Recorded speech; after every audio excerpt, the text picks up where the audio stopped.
Okay. I see myself, and hopefully you hear me too.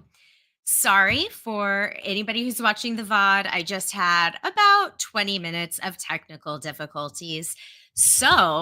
And my link, of course, didn't work that I did the thumbnail for and everything. How's everybody doing? I am going to, because I am using my work PC, uh, I hi Sally. Thanks for hanging in there. I'm not like logged in to any of my social on my current laptop. So we are okay, yay. Hi Alvaro. Hi Alvaro. Hi Sam. Hi. Happy holidays. Y'all are so sweet. Thank you so much for your patience. Hey Calibre. Okay, great. I'm so glad this is working. You guys hear me okay? I hope. I'm so sorry. It's so funny how last week I feel like all the tech, hey, another Mr. Lizard. I feel like all the tech worked so nicely last week, just without a hitch. And then today, not so much. So thank you all for your patience and thank you all for sticking with the stream. I appreciate it. How is everybody? I saw you all chatting amongst yourselves while I was trying to figure out my technical difficulties. Did everyone have a nice holiday yesterday? Whether you celebrate or not, I feel like most people had the day off at least. But if you didn't, I hope people were nice to you out in the world. Hi, Jason. So Rufus was just here and now he left. Yes, we're live. Hey, Manuel. Nice to see you. Welcome. I had a nice holiday yesterday. You know what I did yesterday? I thank you, Steve. Happy holidays to you too. I Oh, and of course my ring light is not aimed at my pretty little head. um so yesterday I actually just enjoyed the day, and for the most part I did go to a friend's house in the afternoon. But I actually I just moved into a new apartment. And hi, MK Songbird. I just moved into a new apartment and I used the hot tub for the first time yesterday. Oh, hey, Alvi. That's great. Nice to that. Thank you for clarifying. Great to see you guys. So I used the hot tub for the first time at my building yesterday, and I thought that was wonderful. More of that I will be doing in the new year. That's my New Year's resolution. And then Rufus and I just kind of were lazy yesterday. And then we went to a friend's house and we were supposed to watch Christmas movies, just a very small group of people. But instead, we just talked for like 6 hours. And that was kind of lovely. So it was very nice. It was a nice day, a nice holiday. I think, the biggest thing that I've learned this holiday season is that the R&R part and maybe the doing the things not doing things you don't want to do is kind of good. It's not a bad idea. Thank you, Colibre. I agree. Absolutely nothing wrong with a lazy day. And goodness knows there have been plenty of holidays where I've been running around like a crazy person and doing the whole thing with family and all of the above. And so this time we didn't do it. And that was kind of nice. So all right, and feel free to add some of your stories into the chat about your holiday. I hope everyone had a safe, happy, and healthy holiday. So today on the show, we are going to I wanted to do a best of because I feel like best of lists. Sally says, love a lazy day. Hoping that I can do that this weekend. Yes, get those R&R days like whenever you can. So, and now my list isn't working. Wah, wah, wah. So I feel like best of lists. Let's see. Sam Red said, I like doing my own thing and ice skating and a movie. Love that. Chris, oh hey Chris. Chris says, happy holidays, Clarke. Saw Nosferatu yesterday. I did like it, but felt it was missing something. Totally agree.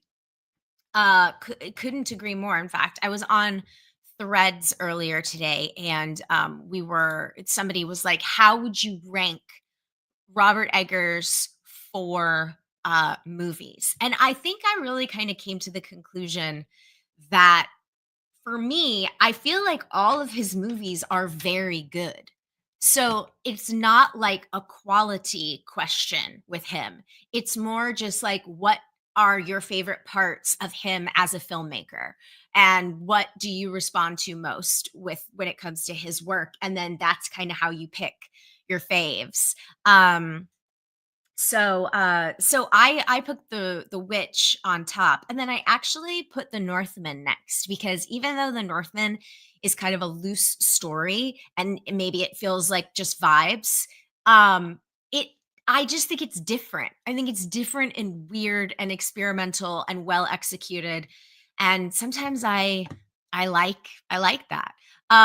So Sam, once again, ice skating in a movie. Chris said he liked Nosferatu. Manuel said, or ma- let's see, do do do. Let's see. Work gave us 2 weeks off paid, so I'll be watching a lot of movies in the coming days. That's amazing. Sam says definitely movie catch up time. Another Mr. Lizard says Nosferatu isn't even out here until next week. Another Mr. Lizard, where are you? What part of the world are you in? I'm sorry to hear that it's not even out. I'm trying to, not do. I feel like come January, maybe it's safe to hey Amra, thanks for joining us. No, it's a weird time over there. Um, okay, England, got you. Well, um, I yeah, I feel like January should be a safe time to maybe have like a different, like have a little bit of a spoily discussion about Nosferatu. Jason says they watched football with their family on Christmas Day. That sounds awesome. How great. How lovely.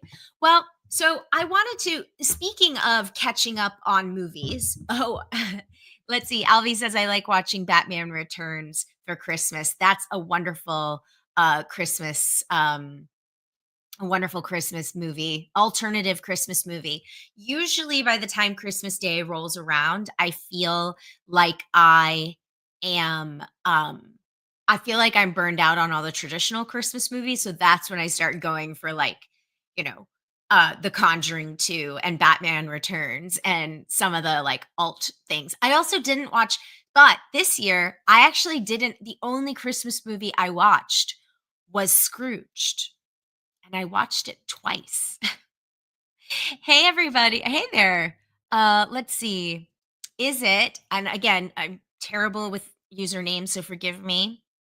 Isilrond, is that right? Correct me in the chat, please. But hi, welcome. Um, so this year, yeah, I only watched Scrooged. I watched Scrooged when I unpacked my holiday design decorations and decorated my Christmas tree. And then I watched Scrooged with a friend. She had me over specifically to watch that movie because she knows it's my favorite. And last night, when I went over to another friend's house, we were going to watch either, they picked Scrooged again, which would have been fine by me, or the night before, which is one of my like new faves for sure. And, but instead, we just ended up talking. And that was also fun.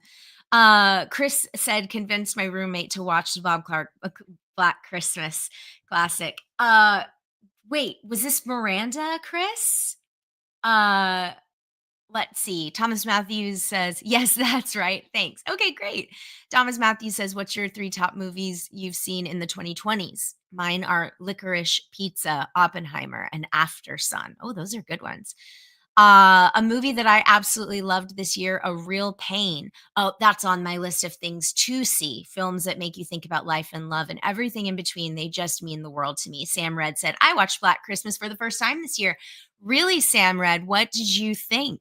Um, of Black Christmas for the first time, celebrating its 50th anniversary this year, by the way, which is crazy to me because I feel like it is still so modern and it's still so creepy and it's 50 years old. Like I was thinking about, when let's say it was in the 90s or even in the early aughts in the 2000s, and you thought of a movie that was 50 years old, you're thinking of movies from like the 1940s and the 1950s. And then when you think of the movies that were coming out in the 70s, they still feel so much more relevant than maybe they used to, like with that much of a time gap. 70s were a really special time for filmmaking though. Anyway, Sam says Black Christmas was very creepy. So to answer your wait, who asked Thomas? Thomas, to answer your question about top 3 movies I've seen in the 2020s, I couldn't begin to answer that question, but I can tell you the first one that jumped to my mind is Saltburn, which is a recent, of course, movie. But when I watched Saltburn for the first time, it was like this moment where I was like, they made Emerald made this movie just for me. And I feel that way sometimes with Guillermo del Toro's work as well. Like sometimes I feel like he is just making movies just for me. um, but I did make a list of best of 2024. And I am pulling it up on my Google Drive because my Google Drive is not talking between my Mac and my PC. Um, Manuel says, another film I loved was Hitman. It came out so early this year, but I just adored it. And Alvi says, have you seen Superman, a Christopher Reeve story? No. So here's the thing, gang. And I wanted to hold on. Let's pull up the drive. Let's pull up the drive so that I can get my list because I made a very, very big list today. I made a list of things that here we go. That I hadn't seen. I did a list of things that I had seen. And now, of course, it's not coming up on my Google Drive either. Oh no. Best of, yeah, it's right there. No, don't open it in the teleprompter. You know how this is for any of you who used to watch Sending the Wolf, you will recognize this this certain brand of chaos that I am experiencing currently. How frustrating. Best of, please. Or should I do the thing where I just get out the other laptop and then I think I'm gonna have to actually. Uh, Hi Joseph Gonzalez. Top 3 zombie movies of all time. Oh gosh, that's such a tough one. But I always put 28. I always put 28 days later on those zombie lists, and I know some people are like, that's not a zombie movie, but I'm like, yes, it is. We talked about that a little last week. Okay. This is not how I would choose to do this, gang. I apologize at how this seems very unprofesh, but I had thought I had everything set and ready to go, and then surprise, it's not working. So I'm gonna copy and paste my list like a little bit of a grandma, but y'all know me by now. You know that we're all just doing our best here. Okay. So, a little bit of a preamble, and then I will get back to your questions. I promise. Um, so, I this year was a really fun year for me. Wait, did I just do that right? Let's find out. Where I realized that I needed to. Oh, hi, Armada. Good to see you. Are you on Letterboxd? I am on Letterboxd, y'all. Here we go. Okay, this worked. Now I have my list. I am on Letterboxd. Although, am I the only one who feels like Letterboxd sometimes is like really it's hard to use? Like I still haven't quite gotten the swing of how to just search for a movie, then add my little review or log it to my list. It's a little, I guess what I'm saying is I feel like it's a little unuser friendly. Um, but let's get back to your questions in the chat or comments in the chat. It was so good. I cried almost the whole way through. Superman, that does need to go back. That needs to go back on my list. I made a really long list today, and that wasn't on there. Jason says I rewatch A Violent Nature quite often. Thomas says the ending of Saltburn is sublime. Great pick. Sam says Saltburn is indeed one of the best movie endings of all time. La la la. Hoping Letterboxd will add TV soon. Yes, Sam says Letterboxd is hard to use. I'm finally giving a Letterboxd a try as of 2 days ago. Yeah, y'all, like report back on how to better improve. Like, here's a question for those of you who are regular Letterboxd users. I have been primarily using the app. But is it better on desktop? Like, is it a little more user friendly on the desktop? Because I need to, I want to start using it more because I am that person who never remembers what I've just seen. And so I have to okay, Manuel says they find the app to be easy. That's good. Let's see. Desktop is 100% more user friendly than the mobile app. Okay, MK Songbird, that's good to know. Mike Joyce says desktop is easier to navigate. Okay, okay. I like this. This is actually really great feedback, and I am fine with getting on the desktop. I I can never tell. I feel like some things like they want you on the app and so they make it, but la, la, la. Sam says I hear Letterbox is better to use on the desktop, but I never do despite using it so often. Fair enough. And I don't know a single, is that true? Another Mr. Lizard? I don't know a single person that uses Letterbox or talks about it here. Is that true or are you being funny? British people have a very dry sense of humor. Which I do appreciate. Narmada says, use it on the app and it works fine. All right. So maybe it's clearly user error based on how things have been going for me today. But I wanted to give you a little preamble, and then I thought we could do some best ofs where I can give you some of my picks, and then you can give me some of yours. I made a list of favorite movies of the year. I made a list of the favorite books I read this year, TV that I watched this year, even some podcasts that I like. Because I love getting everybody's take. You know what I mean? Like I feel like we are a united front and I feel like we can like help each other make a really great best of list. So let's see. Mike says I mainly just use the Letterbox app to log films, yes, and add them to my watch list when people recommend them. Yeah, that makes sense for sure. I know people do use it, just no one I've ever known. Interesting. That's so interesting how like I feel like in LA and I feel like in the like film nerd community here in LA, it's just everybody is talking about it. Everybody uses Letterbox, but fair enough. Armando says it does, however, does glitch on the app sometimes, especially if you have some Wi-Fi troubles. That's fair. So, okay, I'm going to give you a. By the way, welcome to Sending the Wolf. My name is Clarke Wolf. Thank you all again for being so patient. I'm so sorry our stream was off to a bumpy start today, but we did it, gang. We're here. We're here together.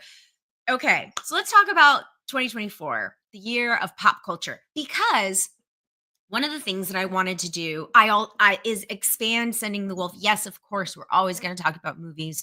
We're always going to talk about TV. But I feel like pop culture is something that is of interest to me. So I actually even made a list of my top pop culture moments this year, which is kind of fun. So hey, ZSH, British people definitely might be a bit dry, but at least they're not as bad as the. Well, yeah, that's fair, ZSH. Jason says Maxine is one of my favorites. Yeah, so let's start with favorite movies.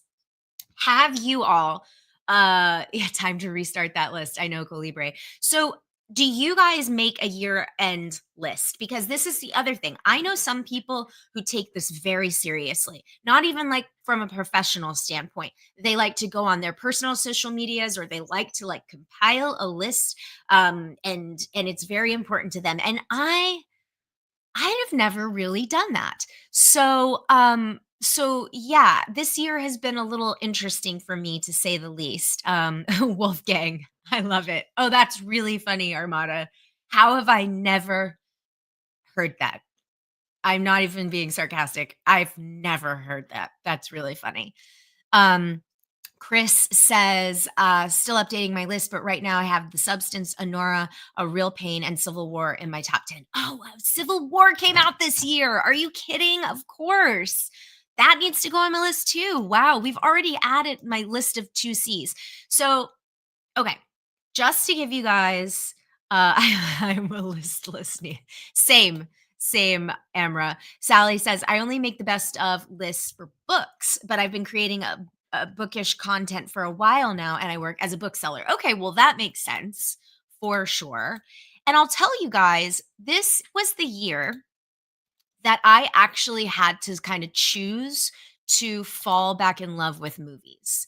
And what do I mean by that? Well, like when you work in something, when it's your profession or your vocation, it can be like, it can be hard to sort of be able to still enjoy some of the parts that made you fall in love with the art form in the first place. But this year, I started watching more movies with friends. Like I've mentioned on the last stream, I would go over to Hector Navarro's house and Abby's house and watch 3D movies with Hector.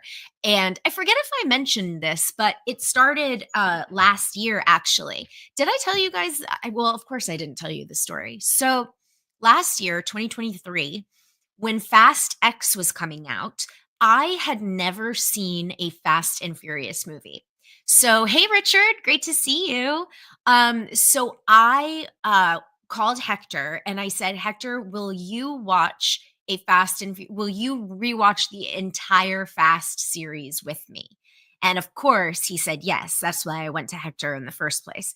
So we watched one movie a week, including Hobbs and Shaw, for 10 weeks leading up to Fast X, because if you count Hobbs and Shaw, there are 11 Fast and Furious movies. And that started us to like revisit all of these series. So last year Hector and I also we watched all like as many Wizard of Oz movies as we could. And then I saw The Wiz at the Pantages live on stage. But so we started with The Wizard of Oz in 3D, the Judy Garland version. Then we watched Return to Oz. Then I saw The Wiz. Then we watched Sam Raimi's Oz the Great and Powerful in 3D, which was very interesting. And so this is sort of the type of thing where it's not necessarily going to the movies, it's more of the act of enjoying and like analyzing and immersing yourself in movies that has kind of made me fall back in love with it. And so as I was going through my list and making my list this year, I realized how many things I didn't see. And now that I have an A-list membership, and that's not a plug, I just have it. Now that I have an A-list membership for AMC, I'm like, okay, I my one of my goals for this coming year, 2025, is to see one movie a week. Which is not that hard, and I should have been keeping up with this stuff more and more, but for whatever reason well, yeah, because I was a little burned out, and like with the strikes last year and COVID and everything, it felt a little, I don't know, it was tough to like get into movies just to watch them for movies sake. But I think I've cleared that hurdle, and now I'm really excited to like dive in and enjoy and start enjoying those movies again. So I'm seeing in the chat, Sam says A Real Pain and Civil War are also in my top 10. Haven't seen Civil War. Jason says Long Legs is pretty good. ZSH points out that Kubrick chose to move England from Brooklyn, so that's interesting. Armada says, I try to watch as much as I can, but there's always Oscar 2024 movies that don't end up coming out to the public until 2025, sadly. Yes, you were totally right. I then usually work on my list throughout the year. Yeah, that's a really good idea. Sam says, I'm mostly caught up on Best Picture contenders, except The Brutalist. I have been hearing okay, I've been hearing mixed things about The Brutalist. Like, I was talking to a couple people the other day who were saying that they loved it, like, straight up loved it, and then I talked to a couple of other people who found it to be very cold, but they found Adrian Brody's performance to be really good. If anybody no spoilies, but if anybody has seen it and you have thoughts on the analysis I just put forth, please chime in. Jason says Fast and Furious is a fun franchise. Armada says I also try to juggle watching the Oscar films with my mom too. You know what, Armada? When I was spending more time physically in Atlanta, my mom likes to see every Best Picture nominee. And so we just to like spend time with her, because that's another thing. And I feel like we'll talk about it when it gets closer, but I am just not invested in the Oscars anymore. I think it's because again, I'm sort of well, we'll get into it because one of my favorite pop culture moments this year was from the Academy Award broadcast, and it just sort of underscored to me the problems that I have with the Oscars. I find them very frustrating in terms of how like limited they are and what films they choose to recognize, which kind of goes back to our question like we talked about last year with um, Heretic and Best Musical or Comedy. But I used to watch the Best Picture stuff with my mom as well. Yeah, Alvaro says, Alvi says, I've been trying to watch more than just horror this year. Same. So this is another thing. Like, I love all movies. If you guys have been following me for a while, you know this. You know that I have an appreciation for all movies, but obviously I make horror movies. They are my passion. And I just think that for me, I would rather watch a genre film that's going to use like metaphor to talk about more serious things versus the straight like, dramatic presentation. But I noticed that in my favorites list this year, of course it was mostly horror movies. I think like if I scan my list real fast here, I think the only oh, that's not true, actually. That's not true. I have 2 non-horror movies in my top 10 favorites of the year. That's pretty good. Um, yeah, so Anora's one that I still haven't seen yet. Jason says, "I'm rooting for Anora this award season." Chris says, "I'm seeing The Brutalist tonight." Report back, Chris. Let us know what you think. Sean Baker is my favorite director. Steve says, "I want Mikey Madison to win an Oscar. I loved her performance." Jason says the Oscars need to nominate more horror movies. Yeah, for sure. Another Mr. Lizard says, "Last film I saw at the cinema was the 50th anniversary re-release of Texas Chainsaw. Can I count that as film?" Yeah, you know what? I'll allow it. I'll allow it. In this day and age, life is hard. Make your list the way you want to make your list. Um, Sam says, "I think Mikey might actually win since Amelia Perez is losing steam." Yep, for sure. Oh, hey, Jonathan Pett. Great to see you. One of my favorite movies of this year was Wild Robot. Yeah, that's on my list of ones to watch.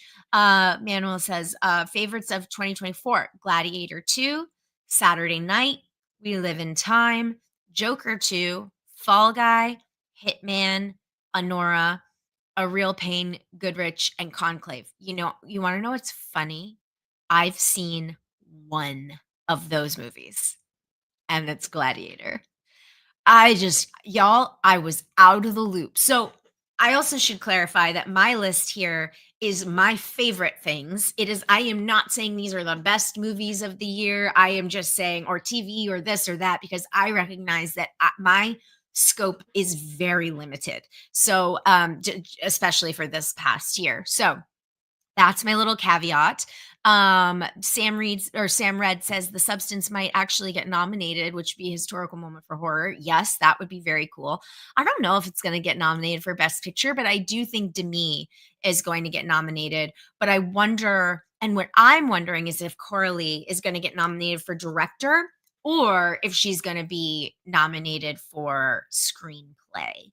My guess, because the Oscars, I would argue, are very conservative when it comes to or traditional, I should say, when it comes to nominating best director.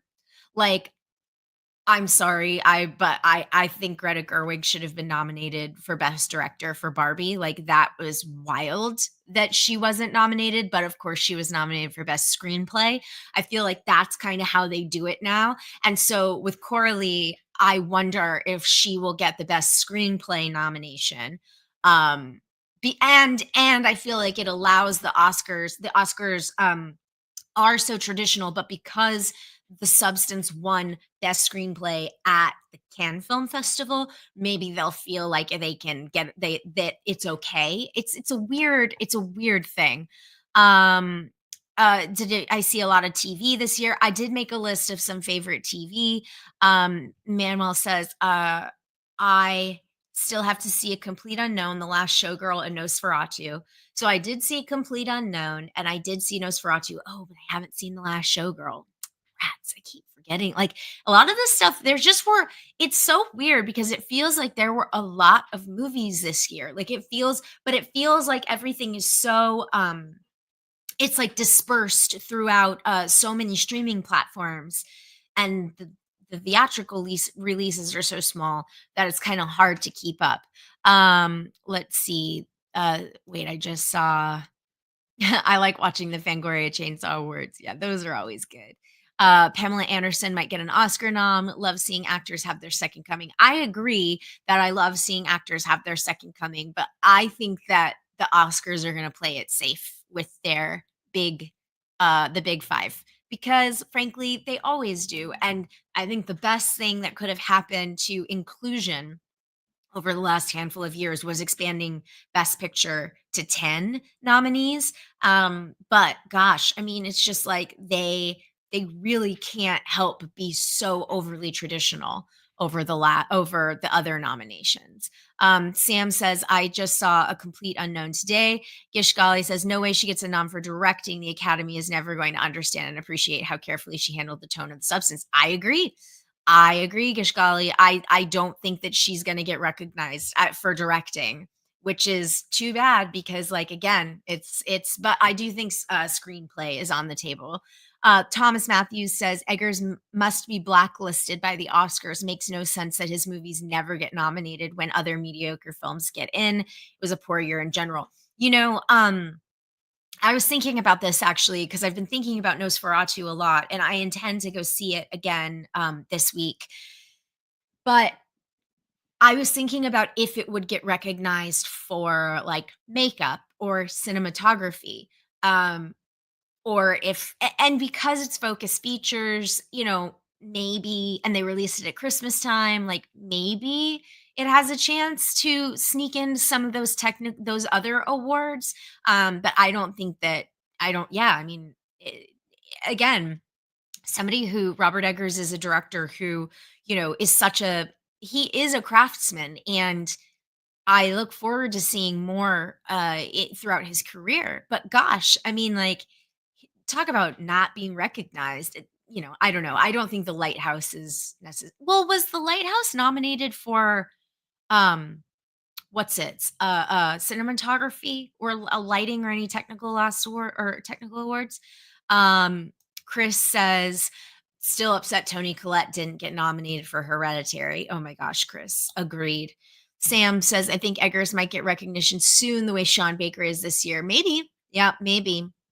I think, as great as Nora is, I can't help but think it wasn't Palme d'Or worthy. Maybe I'm missing something. Did a double feature and watched Juror number 2 right after, and I found that to be more enjoyable. Also, Manuel says, yeah, Eastwood's last movie. And Alvi says screenplay. I think no. On maybe is that you mean on Coralie and the substance? Um, Also, I just got logged out of my HBO and I couldn't get back in, and I just was like, "What is happening?" I guess the tech is just not my friend today or in the last couple of days.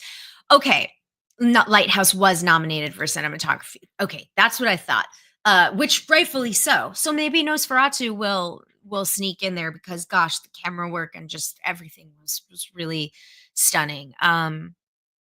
Wonder if The Order will get any noms. went to the Heretic premiere at the AFI Film Festival, and I thought that one was a bit of a letdown as well. I don't know if Heretic necessarily sticks the landing, but I like it. I like it. All right, so here are some of my favorites. Here's my top 5. Actually, should we play a little game? Do you guys want to guess what's in my top 5 favorites of the year? Considering I told you all that I had a very limited. It's three genre films and 2 regular movies, I guess you could say. Um, I will tell you one of the horror picks that for me was maybe one of my biggest surprise. Alfie, that's exactly it. That's what I was gonna say. Alfie, The First Omen. I loved The First Omen. I loved it. Yes, another lizard. Mr. Or Godzilla and King Kong. Top 10 to 6 first. Yeah, I mean, I can do 10 to 6. Alvi liked it too. For me, that in my like 10 to 6, I didn't really rank them. I guess what I get okay, my number 10 would be Heretic. I did like it, but as we were just kind of casually discussing, I don't really feel like it stuck the landing. I don't really know. I think just had such a great idea, but I don't know how well it was executed. But nonetheless, I enjoyed it. I thought it was, and it's a direct, if I'm not mistaken, it's a directorial debut from the guys who kind of came up with the concept of A Quiet Place. So I enjoyed Heretic. I think next on my list would probably be It's What's Inside. Yeah, I agree, Alvi. Heretic's third act was underwhelming, but still loved the journey. So, did any of you all check out It's What's Inside on Netflix? It had a really big Sundance sale. And then it came out in October. But unfortunately, I feel like, and the reviews were really good, but I feel like Netflix, in traditional Netflix fashion, just doesn't promote anything.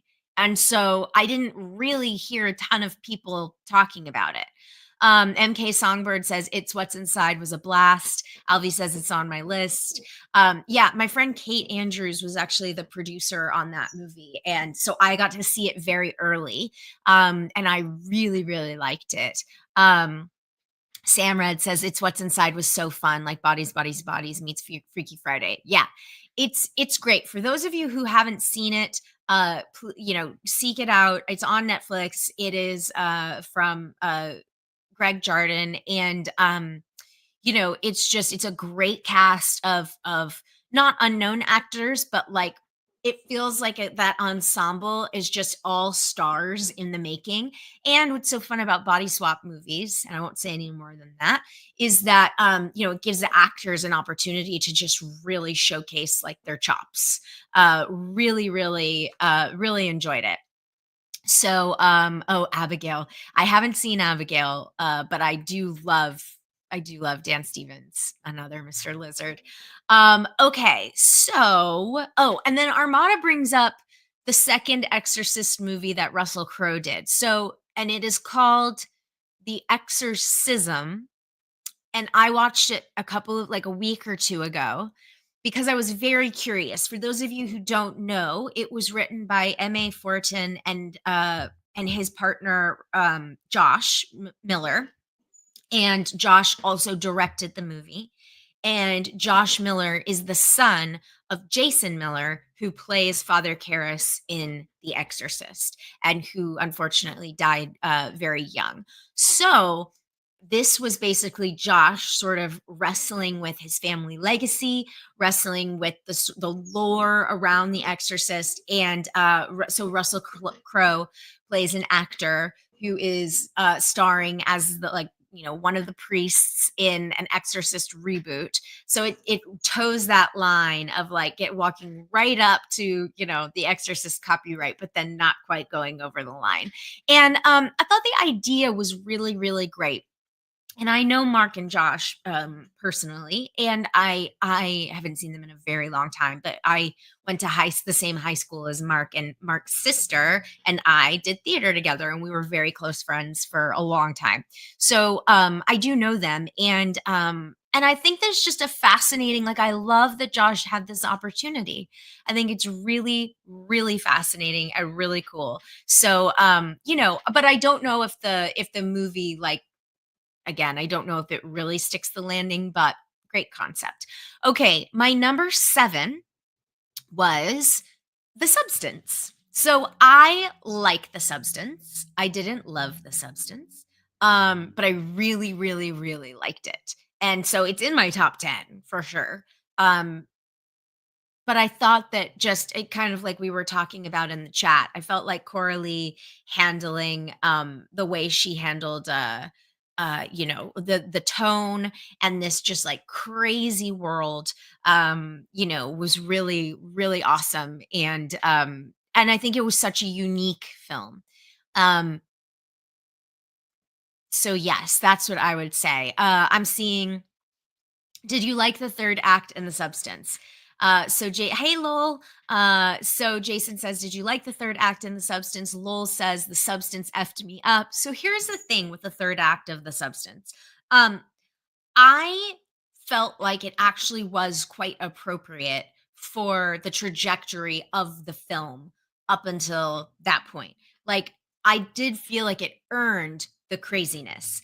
Um, but so no, but I liked it.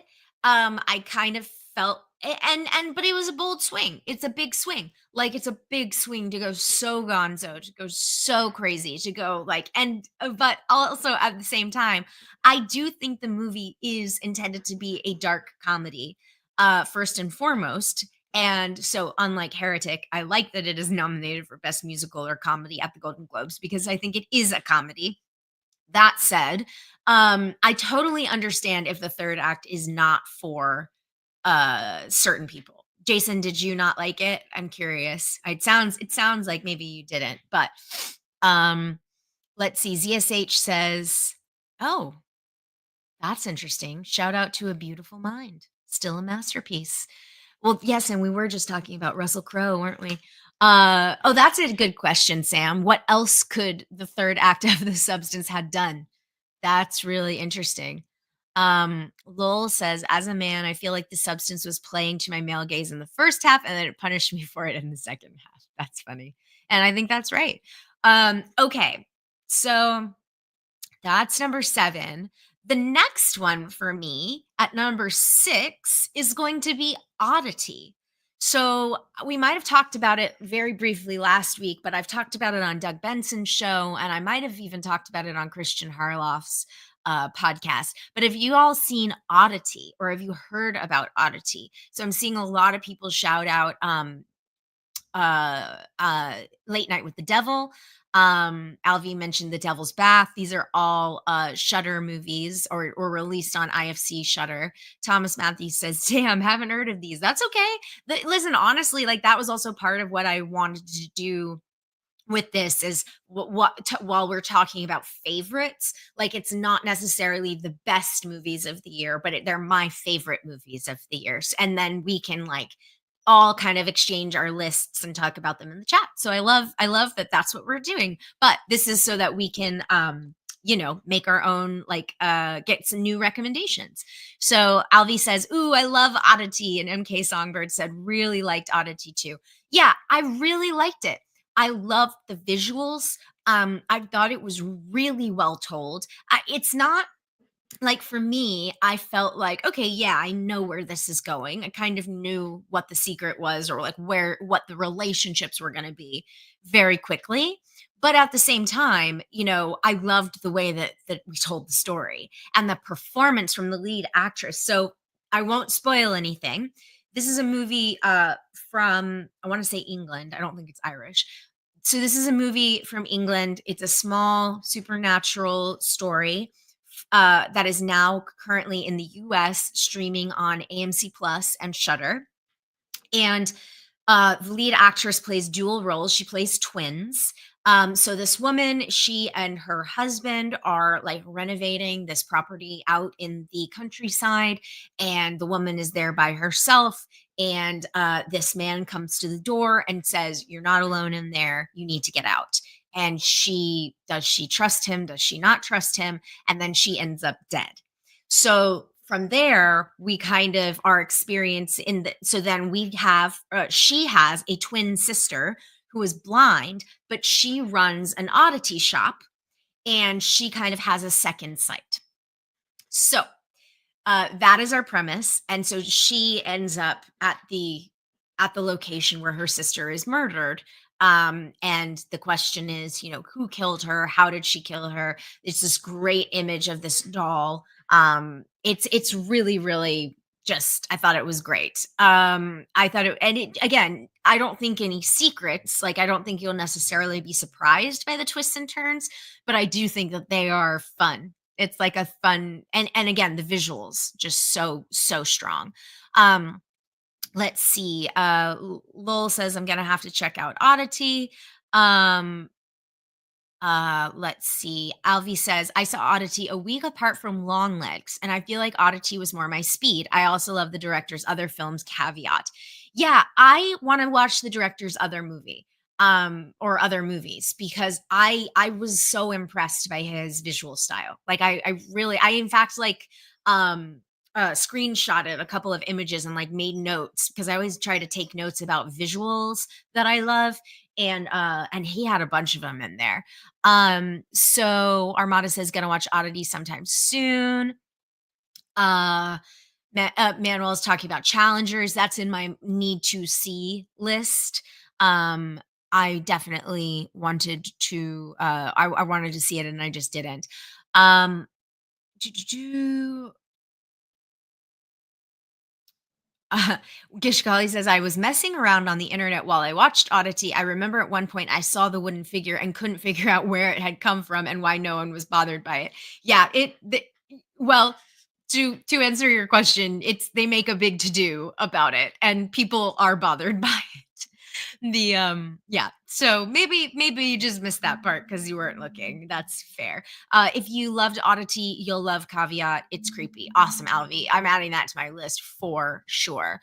Um, okay, yes, Challengers and Queer both decorated? Oh no. Both directed by Luca Guadagnino. Manuel says, Challengers was okay, and as much as I wanted to love Queer, I just couldn't. The first half of the film was fantastic, and then midway through, it turns into some weird art house film. Well, that's Luca for you, I suppose. Yep, missed that, but I figured it out. Yeah, that's fair. And then wait, there was another chat here. Jason says, "What did you think of Beetlejuice? Beetlejuice? I didn't like it. I actually really, you know what I loved about Beetlejuice? Okay, two compliments, two things I loved, truly loved. First of all, Justin Theroux. Justin Theroux in Beetlejuice made me laugh out loud. I love him. He's so funny. Um, he is such a great character actor, and he's so handsome. So I think that's like it's like just it when actors who are handsome are also funny, it's like they distract, their handsomeness like distracts from how funny they can be. I love Justin Thoreau, so I thought he was great. And I have to give just the biggest props to Michael Keaton. It's no secret to anybody that Michael Keaton is a fabulous actor, but I have to say, of the entire cast of everyone who returned for the second movie. And honestly, in all the legacy sequels that we've been seeing over the last handful of years, I thought that Michael Keaton, he could have like walked off the set of Beetlejuice in the 80s and then just walked right onto the set of Beetlejuice. I thought the performance was so consistent, not forced. It felt like the same character, like no time had passed. And I just thought that was absolutely fabulous. Because I will say for me, the other characters, who were legacy characters, they felt like they were doing maybe some shtick. It didn't feel like the same. Like, it's funny because Beetlejuice is a crazy movie, the original, but it also is kind of grounded. Like, they play it all very straight for as heightened as the reality is.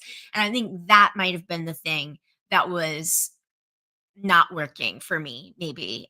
Also, there was like the whole there was just too much going on in Beetlejuice. I just saw too many stories, but, you know, Alvy says, "How is it, after all this time, we still don't have enough Keaton in our films?" I agree.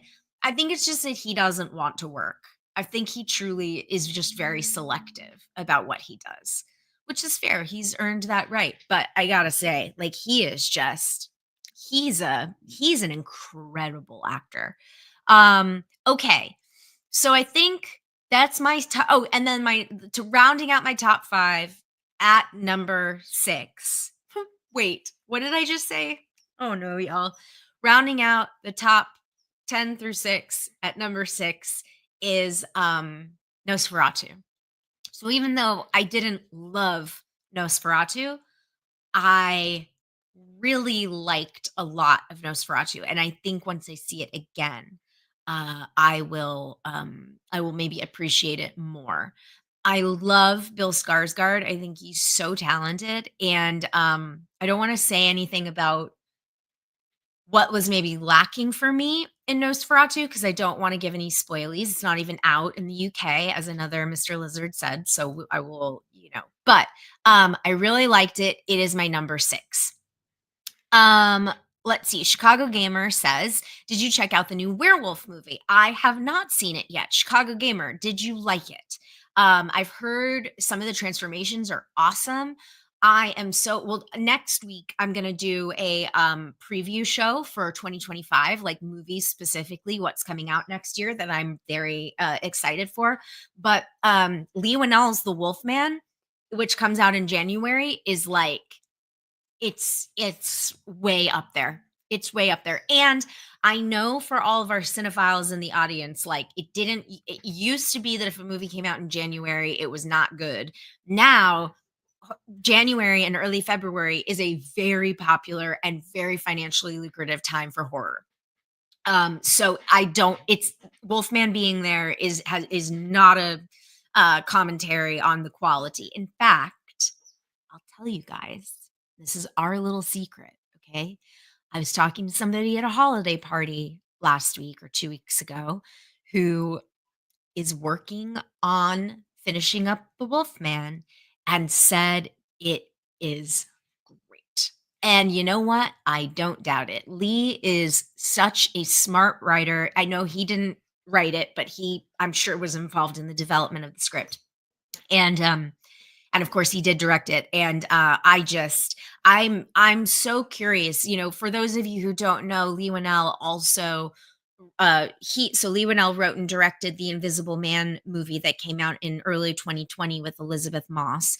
And I just thought his spin on that material, kind of like we talked about last week or earlier this week, when we talked about, like, what do we think the universal monsters under Blumhouse and Atomic Monster, what does that look like?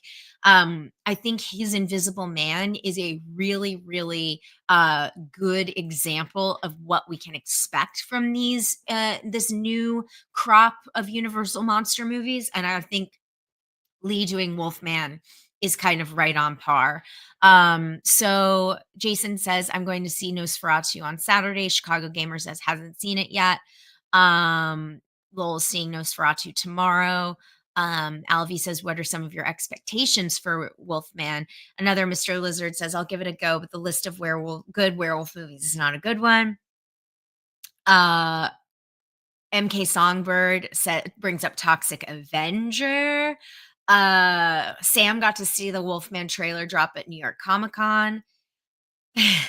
Gishgali, though, I thought Lauren Blum is the other credited writer.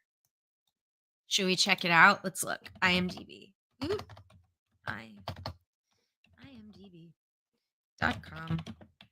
And then Wolfman. Here we go. So the movie that comes out next year is just called Wolf Man, not The Wolf Man.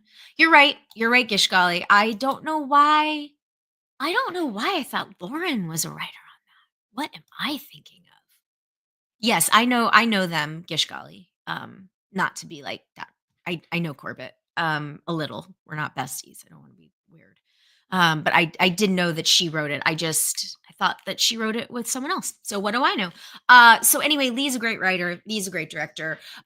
Okay, but I have a hypothesis, okay? Are y'all ready? Because to answer the question, and then we'll talk about, Toxic Avenger. Um so Alvi asks, "What are your expectations for his Wolfman?" One thing I noticed in a little teaser that I heard like the other day was the wife is calling and saying, "I need help. I need help. My husband, he has an infection." And so I think that kind of the way I think that kind of the way we talked about how the new Mummy movie, like Lee Cronin's new Mummy movie, might kind of deal more with like possession and the undead versus like, a guy wrapped in bandages who like comes out of a sarcophagus, you know?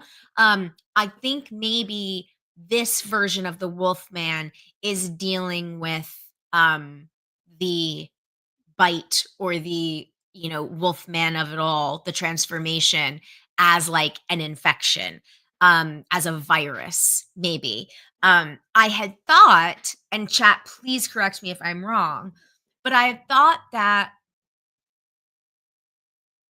the wolfman, when it was announced with Lee and Ryan Gosling, was focusing more on like the alcoholism metaphor and allegory that's kind of always been present in the Wolfman, or meaning like the Universal Monsters Wolfman. But I'm not picking up on that stuff, here. But maybe actually that's why they're going to the remote farmhouse. I don't know. So the log line for this for Wolfman is: a family at a remote farmhouse is attacked by an unseen animal. But as the night stretches on, the father begins to transform into something unrecognizable. Alvi says, "Wasn't it said that The Fly was a big inspo for Wolfman? I feel like I heard that." Okay, and Sam can confirm. At New York Comic Con, Lee said The Fly was a huge inspiration for Wolfman, so the infection thing is right on. Okay, cool. Well, there you go. And I love that take, by the way. And also, what's interesting about the Wolfman, or excuse me, about the Fly, is yes, you have all this great body horror, and yes, you see like the slow transformation of Jeff Goldblum's character into the Fly, but you also see his like hubris, like he can't ask for help, he won't ask for help, he won't stop. And so I'm wondering if that's sort of also maybe what Lee is getting at with the comparison to The Fly. We'll see. I'm very excited. I'm very, very excited. I haven't, and I have to imagine that screenings are going to start soon because the release date is January 17th. Oh, that's so exciting. It's so close. I'm very excited about that. Okay. So that's my top 5 or 10 through 6. My number 5, I actually don't know. I didn't really What was my favorite movie of the year? Um, Lol, I do not prefer the 2024 version of Nosferatu to the 70s versions or the 1922 version. They're very the same, but they're very different. That's what I'll say. Um, okay, my top 5 I didn't really rank. Oh yeah, Toxic Avenger. Thank you, Jason. Sorry. I meant yes. So I don't know the answer to that, but I have seen Toxic Avenger. So I was there at Fantastic Fest that year for the world premiere in 2023. That Yes, that was when my film premiered at Fantastic Fest as well. What just happened? The sun just disappeared. We were talking about Wolfman, and all of a sudden the sun just went away. um, okay. So, Toxic Avenger. Then I saw it at Fantastic Fest, and my screening was like a 50-50 kind of screening. Like half of it kind of worked, half of it didn't. And then there was a Beyond Fest screening in Los Angeles. And then that is sort of the last I've heard of it. There are any industry folks in the chat who know more than me, please feel free to share. But I think that Toxic Avenger, if it ever gets I don't know if it'll ever get released. I really don't know because not because it's by the way, I love Macon Blair. I think he's really talented. I liked oh gosh, y'all. I realized it wasn't plugged in. Now knocking all this stuff over. I liked Toxic Avenger, but it's a really hard R. Fine, whatever. I don't know who the movie is for because for the trauma fans in the house, it's not gonna, it's a studio movie. So it's not gonna be nearly as edgy as the trauma fans need it to be. But it's way too blue and edgy for regular audiences. That's the first thing that's really challenging and tough. The second thing is like some of the jokes to me were just laugh out loud funny, like so funny. And then some of the humor just did not land. It was truly to me a 50-50 split between a joke that landed and a joke that didn't. And then the last thing I'll say is I thought it was a huge mistake to wait, chat, have we seen Peter Dinklage as the Toxic Avenger? Like, are there photos of him in the makeup? Like, I don't wanna spoil anything. I don't I don't wanna spoil anything. I guess they really haven't. I guess that yeah, they haven't really shared any of that. Well, no, Armada, no. Toxic Avenger is not nearly as I don't know. Maybe it's that's actually a really good question, Armada. Sounds like the Toxic Avenger is as explicit as Terrifier. That I don't know how to even answer that. But okay, Only in Shadows. We haven't seen it. I will say that unfortunately, and I will not spoil anything, but my take on the Toxie look on Dinklage is we just lose him completely. We lose him completely, and it's really too bad because Macon is very interested in these heartfelt moments. It's like a father-child story. And Peter Dinklage is a fabulous actor. So why they made the makeup choices that they made, I don't know. But to me, that was a huge hindrance. Is just Peter is lost. He's lost in that makeup. So this is to say that I don't know if Toxic Avenger is ever going to get released because I don't know how they make their money back.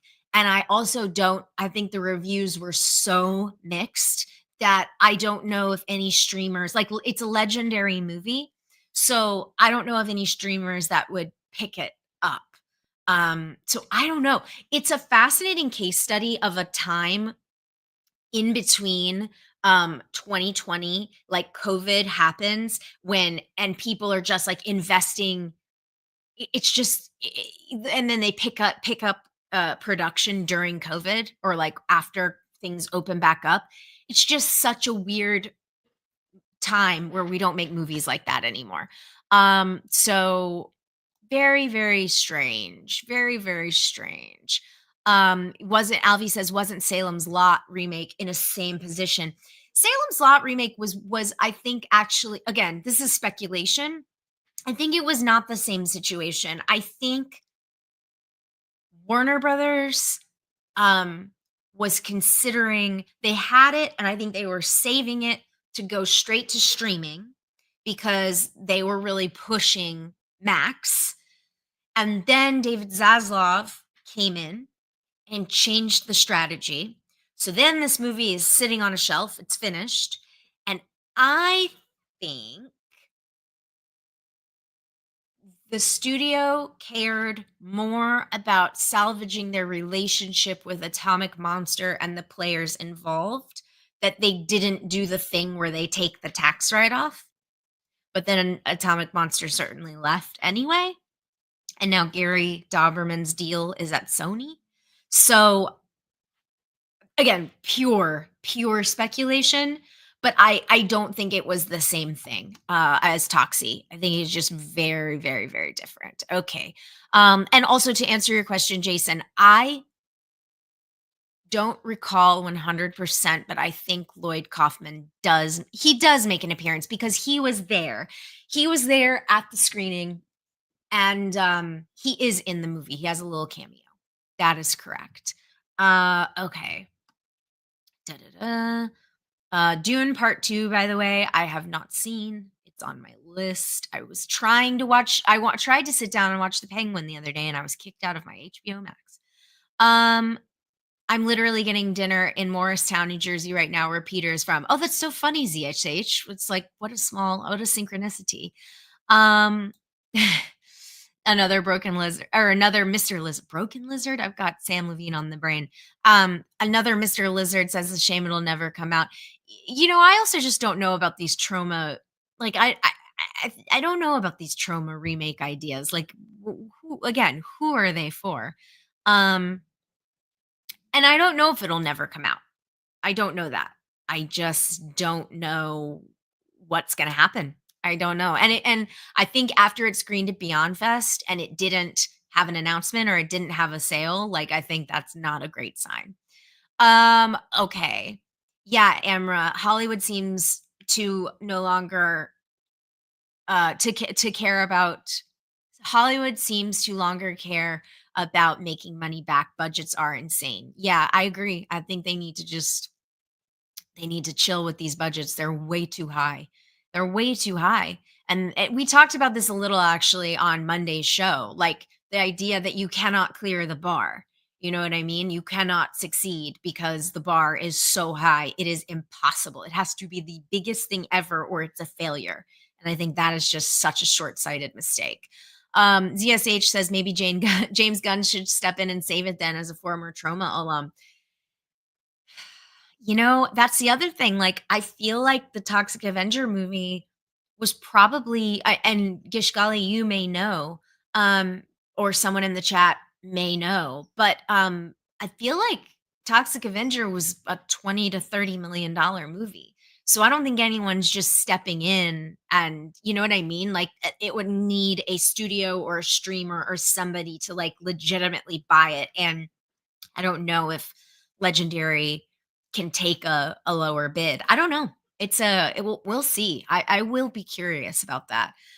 Jason said I wanted to like Salem's Lot, but I was really disappointed. Yeah, I don't disagree, Jason. It was a beautiful movie.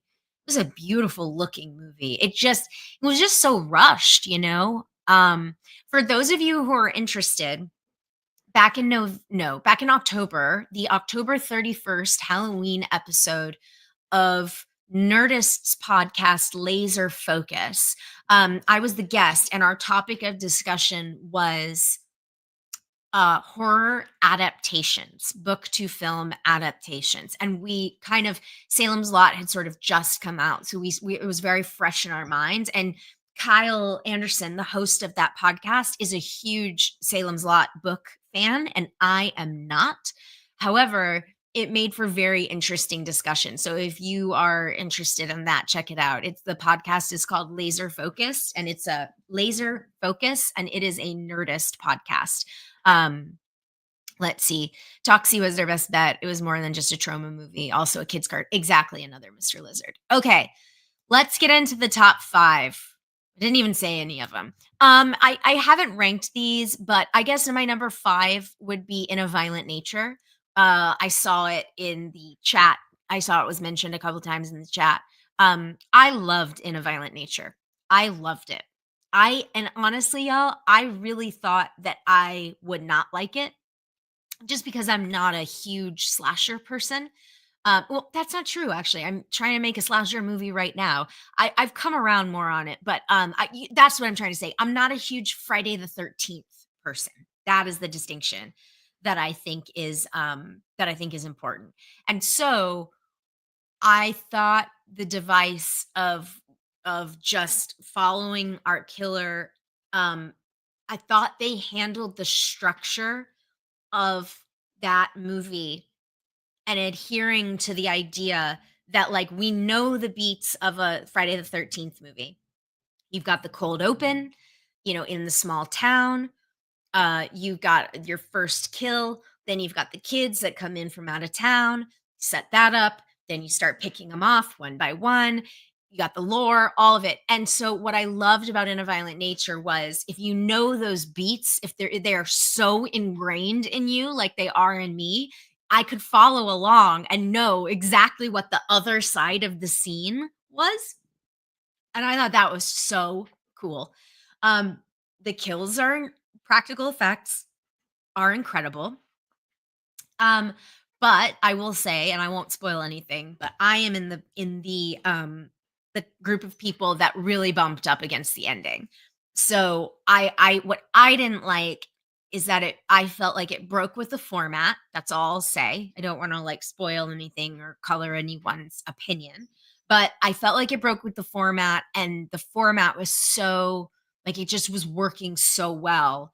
Um but I had made a TikTok about this and made a video about this, and someone in my comments was like, I was at a film festival where the writer director was, and he said that something else they had something else planned entirely for the ending, and they decided to scrap it at the last minute.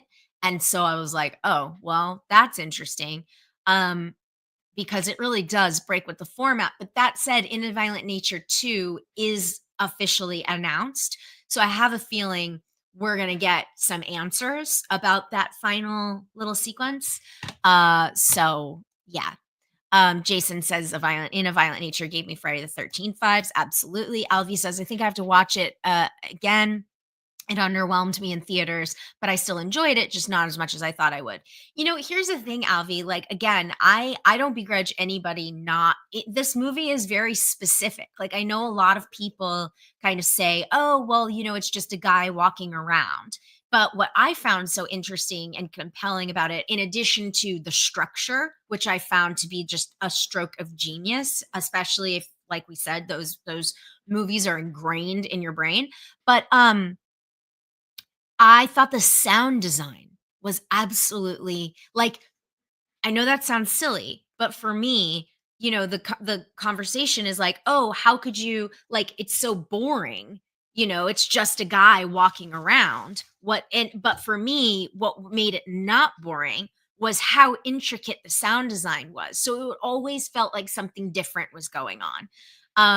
Jason says I found it relaxing to watch him walk around in the woods. That's good. That's good too. But yeah, so In a Violent Nature is going to be my number 5 of the year. I really dug it. Not for everyone, but it's really clever, I think. And the practical effects are fabulous. So whatever you're going in for, if it's any of those things, I think you're going to really like it. My number 3 of the year. Hmm, what's my number 3 of the year? Or 4, sorry, my number 4. My number 4 of the year is going to be Wicked. It's not just all horror all the time here. It's one of the 2 non-horror movies in my top 5 of the year. I really liked Wicked. I'm on board. I'm on board. I thought it was very true to the movie that it was trying to be. What I mean by that is, y'all, I told you earlier in the stream about the Wizard of Oz thing. Wizard of Oz and Labyrinth are tied for my favorite movie of all time. Jonathan Peck, yeah, Vivikid, yes, Gishgali, that's so funny. Jonathan Peck says, "Yay, Wicked!" Sam Reed says, "Hell yeah, Wicked!" Jason says, "Wicked was really good." Sally says, "Loved Wicked." Good. I'm glad. This makes me happy. So I love the Wizard of Oz. It's very important to like my pop culture diet. And Amra says watching Wicked for me would be a horror movie. That's fair.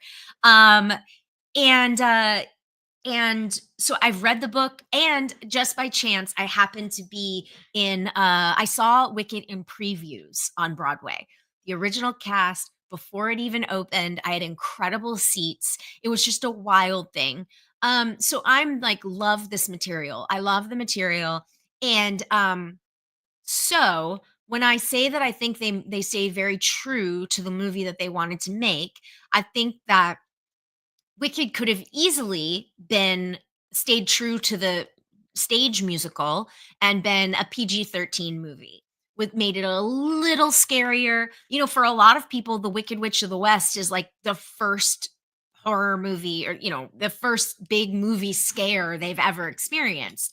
And so, that was in a way lacking for me, because I think that's something that I would have liked to see in the character, is a little more of her anger, her disappointment, her frustration. But that said, John and the team decided to make a PG family movie. And so I think that is great, and they stayed true to that without I don't think they sacrificed anything, but I think the tone that they were going for was a family oriented, PG movie. My one question, and for chat, I know that you all, like, seems like you all were very excited when I said Wicked. So here's my question for you. Do you think that Wicked for Good, which, by the way, I don't love that it's Wicked Part 1 and then Wicked for Good? What? Like, shouldn't it have just been Wicked and then Wicked colon for good? I guess, whatever. It doesn't matter really. But here's my question. Do you think that it is possible? Sally says, I don't like that title thing either. Yeah, it's just weirdly inconsistent. So, do you think it's possible that Wicked for Good could be rated PG-13?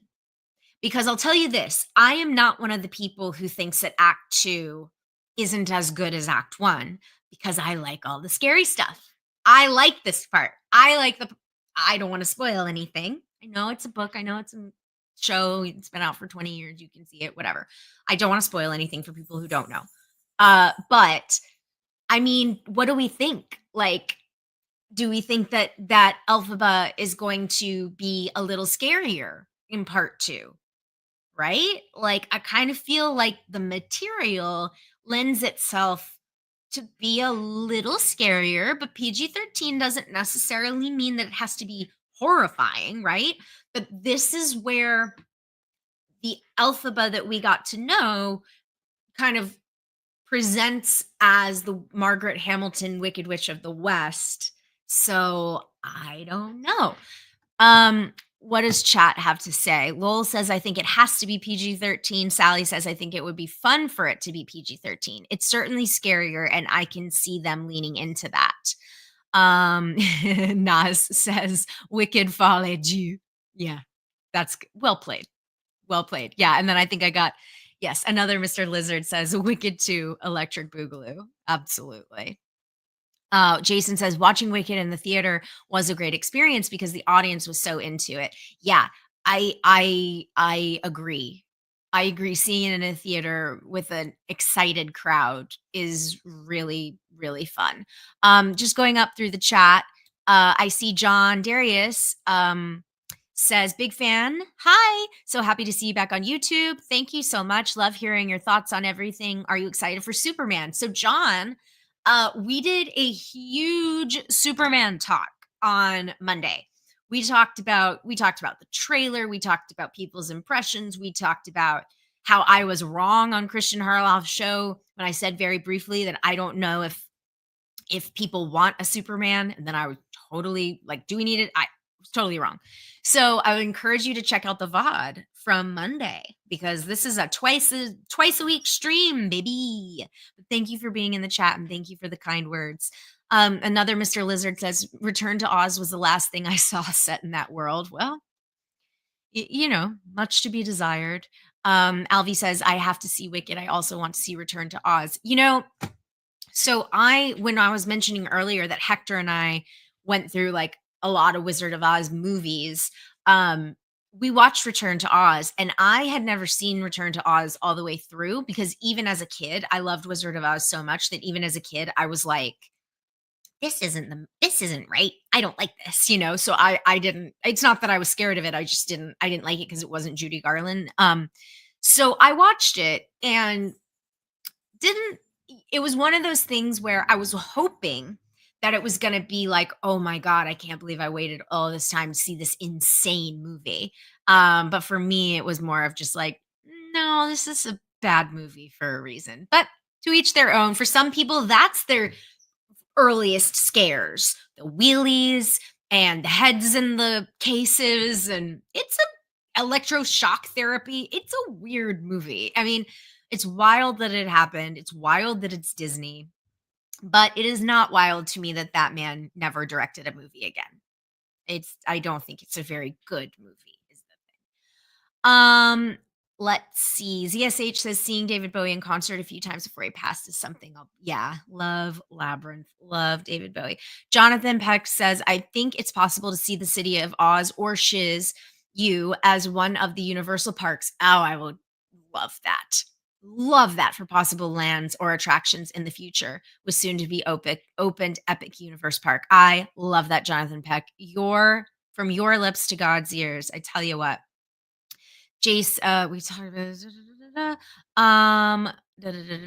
Sam Red says John M. Chu has done other PG-13 movies before. That is correct. Oh, this is a good point, Lowell. Wicked for Good being PG-13, even though part one is PG, is sort of like Revenge of the Sith being PG-13, even though Menace and Clones were PG. I like that. That's a great analogy. Who knows? Um, do do do. Lowell went to a sing along with his family. They had a great time. Jonathan said, I like that they show the old school 1940s Universal pictures in the opening of Wicked. I did too. I did too. ZSH says, I remember you talking about how you saw Wicked in Broadway in high school before it officially premiered. That's so perfectly and definitively you. Yes, that is correct, ZSH. It is very on brand. Sam Red says the title sequence for Wicked was cool. Cool. I couldn't agree more. Actually, and that kind of leads me to so Jason says, do you like Oz the Great and Powerful? Hey Wolf status. Look at that cat in a box. Is that a thing that the internet knows that I don't know? Nice to see you. Welcome to our chat. Do I like Oz the Great and Powerful? Here's the thing. I did a crazy deep dive into Sam Raimi's love of The Wizard of Oz after I watched Oz the Great and Powerful.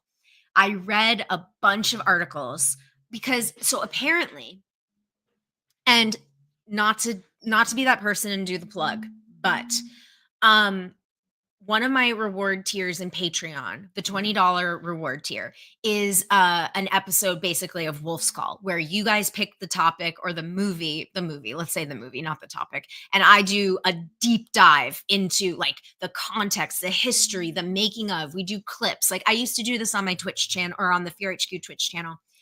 And secretly, I would have loved to do a deep dive, a Wolf's Call on Oz the Great and Powerful because there is some great stuff in Oz the Great and Powerful. But at that time, Disney, like, there was this whole thing about so Disney has always wanted the Judy Garland Wizard of Oz, but it was an MGM movie, so now it is owned by Warner Brothers. So but Wizard of Oz, Broad Strokes, is public domain. So the ruby slippers, that is copyright, MGM classic, right? There are silver slippers in the book. Anybody can make a Wizard of Oz movie, but it cannot look visually like the MGM movie. So what I think is so interesting, so Sam Raimi even talked about how anytime his art department would get close, like it would get too close to Art Deco to the MGM movie, legal would be like, nope, like you have to take it in the opposite direction because we do not want Disney to sue us. What is so funny to me about this is when I watched Wicked, the opening, there are so many moments in Wicked, which is a Universal movie, so not Warner Brothers, not Disney, where I was like, "How are they getting away with this? How are they getting away with this?" The biggest one for me was, in the very beginning, and this is not a spoiler, opening credits, you see Dorothy, the Scarecrow, the Lion, and the Tin Man walking down the yellow brick road, and they look like the MGM versions. You know, there are versions where you see the creatures or you see the Tin Man, you see the whatever, and they do not look like the MGM version. And I was like, that's wild to me. But the one here's the little caveat, and then I'll get into chat. But here's the little caveat that I could come up with. The only thing I could come up with is one, Warner Brothers doesn't care because honestly, if anybody wanted to buy Disney from Dave or wanted to buy the MGM Wizard of Oz from Warner Brothers, I have a feeling David Zaslav would sell it to them. Like he's selling that studio for parts. So maybe we can like do a Kickstarter and buy the Wizard of Oz from David Zaslav.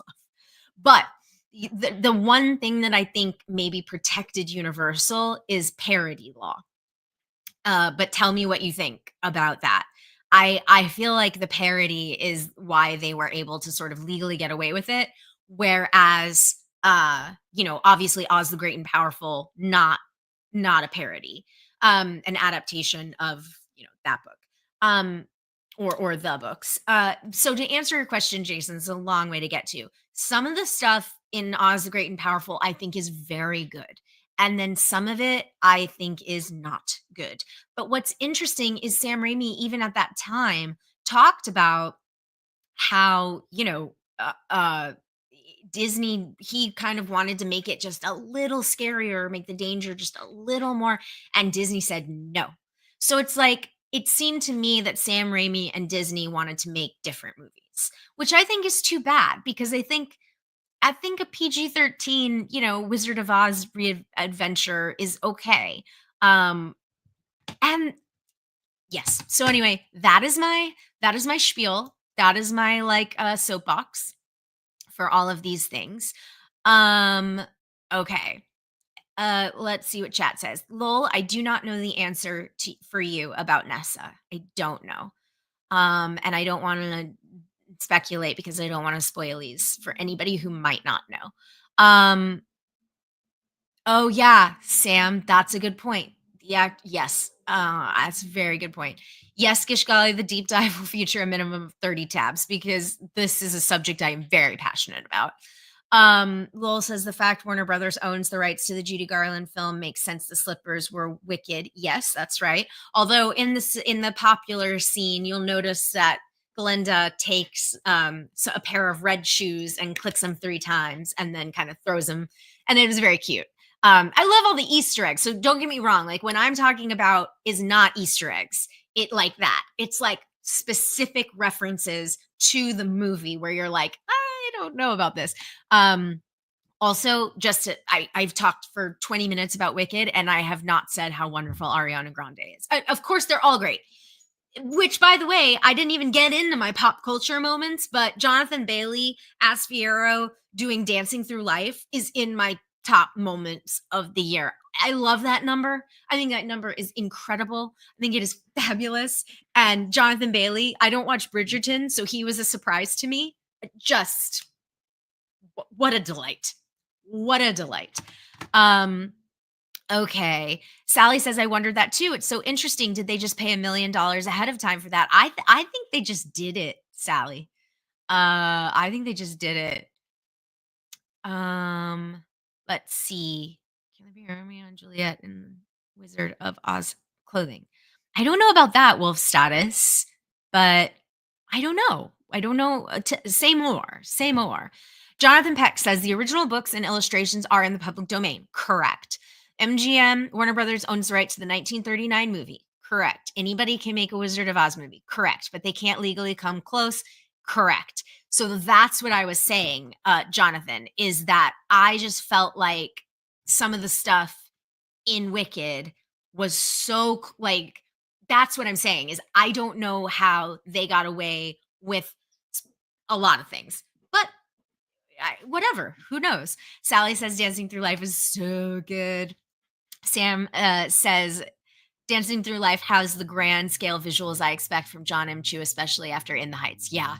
Yeah. Really great. Like, really great number and practical. I have to say, like, I know this has been part of the marketing blitz, but it is true. Like, they built so much of that set. I have stood underneath Oz's uh robotic giant visage. Like, I've stood underneath it. It's enormous. It's wild and it's beautiful.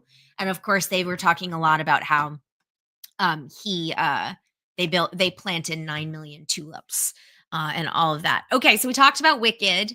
We talked about In a Violent Nature. My next one is gonna be Strange Darling. I saw a couple of you all mention it way, way, way earlier in the chat. But if you haven't seen, oh yes, and Gishgali asked about Cuckoo. Before I get into Strange Darling, Gishgali with noted wet towel model Dan Stevens. I didn't like Cuckoo. It just wasn't for me. Just wasn't for me. But I am really happy that the people that like it because it's unique. Is unique, it's different. It just wasn't for me. That's what I'll say. But Dan Stevens doing like a German accent, great. Bring it. Love it. Okay, Strange Darling. So I'll keep this one quick because I actually don't want to say too much about it if you haven't seen it. Strange Darling is not really a horror movie. It's kind of a thriller. The less you know, the better.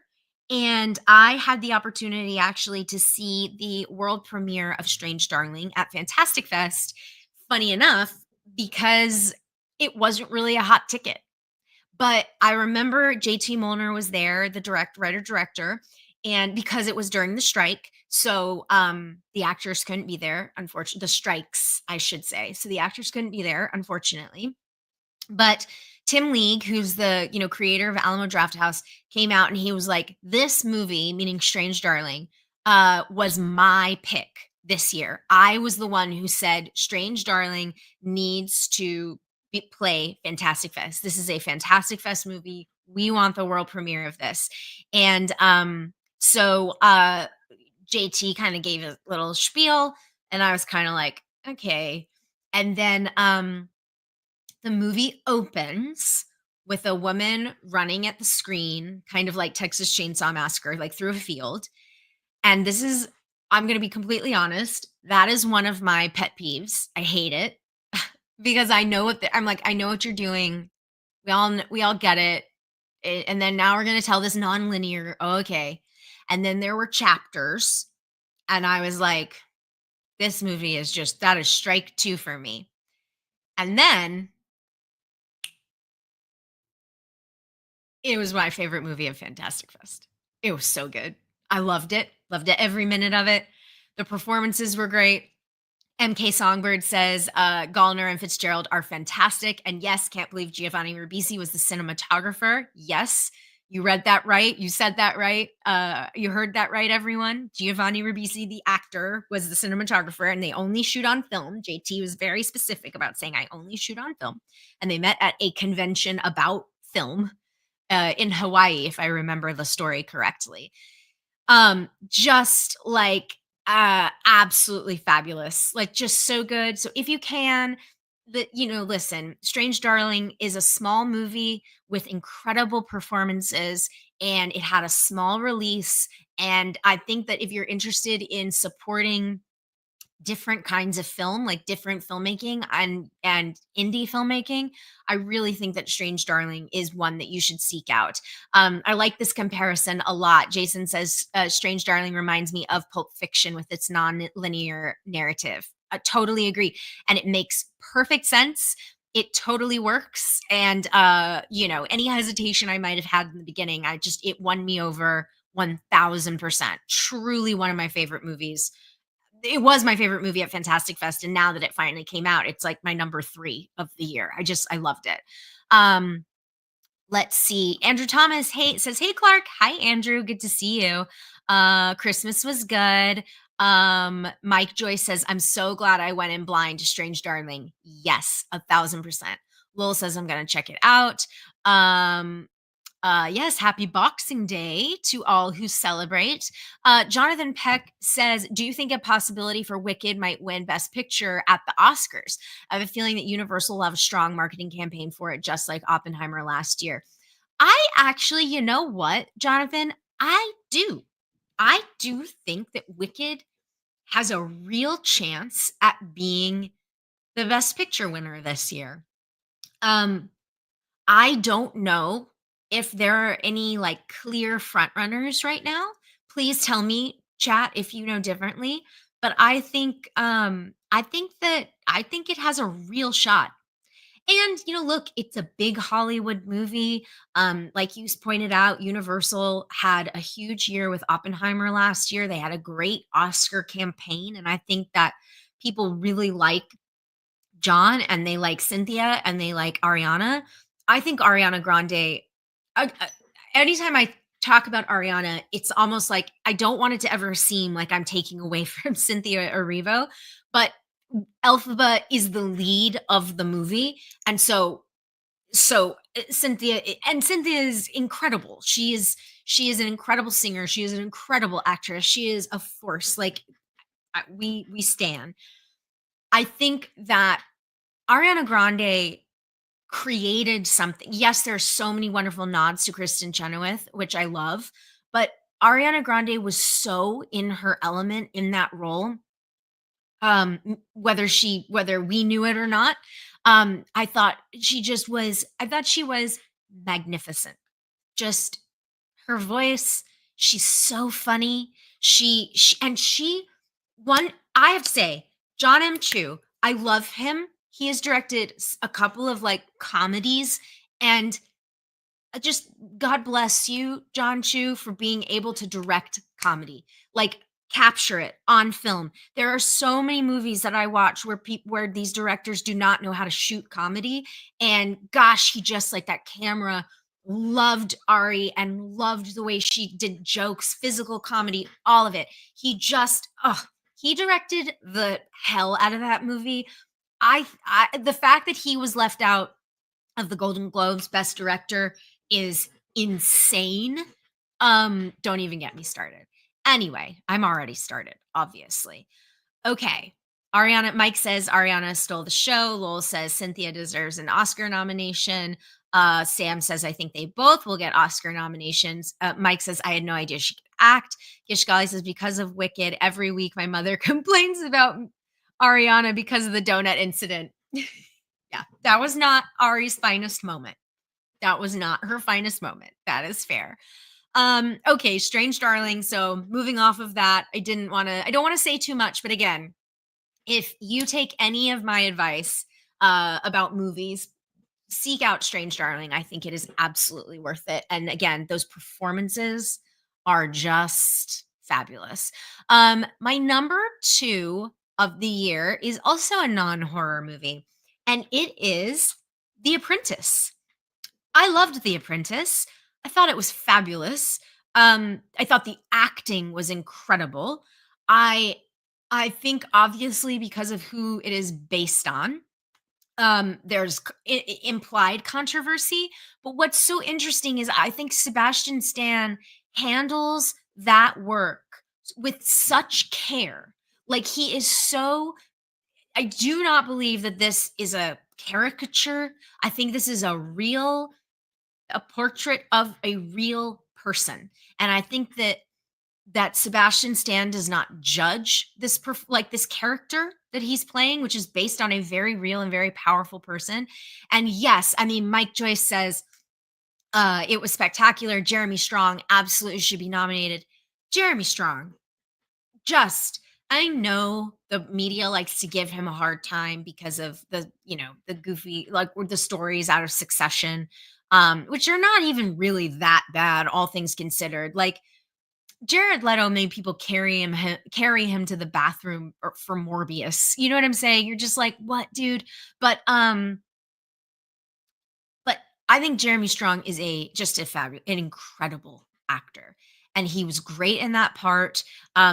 Unfortunately, I don't know if he's getting the recognition he deserves because Cohen, the character, just sort of like or Roy Cohn, excuse me, he just sort of fades out, like, as the story becomes more about who, Donald Trump is becoming.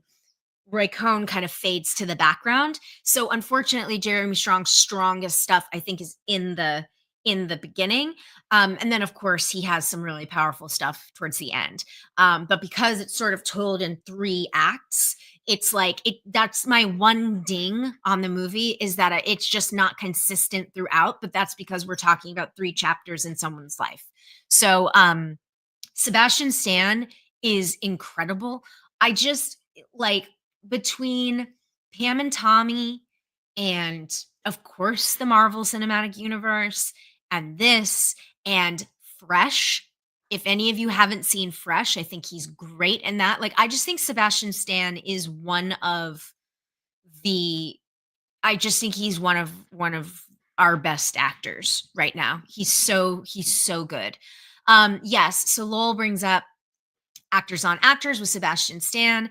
Why do you think so many actors are afraid to talk about the movie? MK Songbird says it wasn't the actors turning him down. The initial offer reached the actor's publicist who turned down the offer from what I've read.